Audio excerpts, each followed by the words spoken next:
तो संसद का जो विशेष सत्र बुलाया गया है उसको लेकर खबर मिल रही है कि आखिरी दिन फोटो सेशन होगा। सांसदों के साथ पीएम मोदी का फोटो सेशन होगा। पीएम मोदी और स्पीकर के साथ होगा फोटो सेशन। सामान्य तौर पर आखिरी सत्र के अंतिम दिन होता है फोटो सेशन। तो ये अपडेट मिल रहा है, सांसदों के साथ पीएम मोदी का फोटो सेशन होगा विशेष सत्र के आखिरी दिन।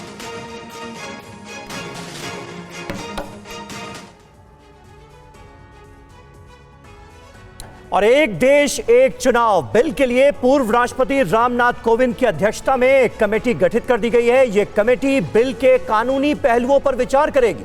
यह पूरी रिपोर्ट देखिए। वन नेशन वन इलेक्शन पर मोदी सरकार ने अहम कदम आगे बढ़ा दिया है। पूर्व राष्ट्रपति रामनाथ कोविंद की अगुवाई में वन नेशन वन इलेक्शन पर कमेटी बनाई गई है। इस कमेटी का काम कानूनी पहलुओं पर गौर करना है। ऐसे में इस कमेटी के मायने भी समझ लीजिए। सरकार ने एक चुनाव पर कमेटी बनाई। पूर्व राष्ट्रपति रामनाथ कोविंद के नेतृत्व में कमेटी की रिपोर्ट के बाद सरकार निर्णय लेगी। संसद के विशेष सत्र से पहले रिपोर्ट संभव। कमेटी इससे पहले इस पर हुए काम को देखेगी। पार्लियामेंट्री कमेटी की रिपोर्ट पहले से है। लॉ कमीशन की इस पर रिपोर्ट है। नीति आयोग की रिपोर्ट भी इस पर है। सभी कानूनी पहलुओं पर गौर करेगी कमेटी। लोगों से भी राय ली जा सकती है। एक देश एक चुनाव पर कमेटी क्या करेगी ये भी समझ लीजिए। एक देश एक चुनाव पर बनाई गई कमेटी इलेक्शन से जुड़े सभी पक्षों की राय लेगी, राज्यों की चुनौतियों को समझेगी। तो एक देश एक चुनाव लागू करने का तरीका क्या हो, इसका मैकेनिज्म भी तैयार करेगी। Committee one nation one election को लागू करने की टाइमलाइन क्या होगी, इसका फॉर्मूला तलाशेगी। इसके अलावा संभावित अड़चनों पर मंथन और कानूनी पहलुओं पर चर्चा भी इस कमेटी का काम होगा।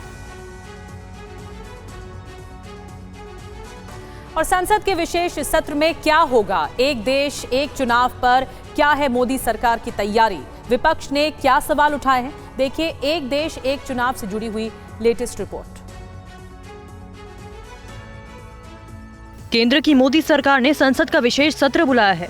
ये सत्र 18 से 22 सितंबर तक चलेगा। इस सत्र में 5 बैठकें होंगी। आज संसदीय कार्य मंत्री प्रहलाद जोशी ने कहा कि एक देश एक चुनाव के लिए संसद का विशेष सत्र बुलाया गया। इससे विपक्ष को घबराने की जरूरत क्या है। भारत के कई प्रदेशों में democracy 12th century, 11th century, 8th century से डेमोक्रेसी है। ये डेमोक्रेसी भारत में एक एवोल्यूशन है। ये एवोल्यूशन में अभी नया जो विषय आता है देश के हित में, उसका तो चर्चा तो करना चाहिए। तो चर्चा करने के लिए कमेटी रचा दिया गया है। तो इसका अर्थ ये नहीं है कि कल से ही हो जाएगा, इसे तो हमने थोड़ी कहा है। विशेष सत्र में जो एजेंडा है आपसे जरूर मैं इधर ही रहता हूँ, 2-3 दिन में फाइनल, 3-4 दिन में जब फाइनल होता है मैं आपसे चर्चा जरूर करूँगा। इम्पोर्टेंट आइटम है, इसीलिए हमने बुलाया है। इस पर इंडिया गठबंधन ने कहा कि एक देश एक चुनाव के जरिए चुनाव आगे ले जाने की साजिश रची गई है। ये मुझे लगता है एक षड्यंत्र है चुनाव आगे ढकलने के लिए। ये लोग चुनाव ही नहीं लेना चाहते।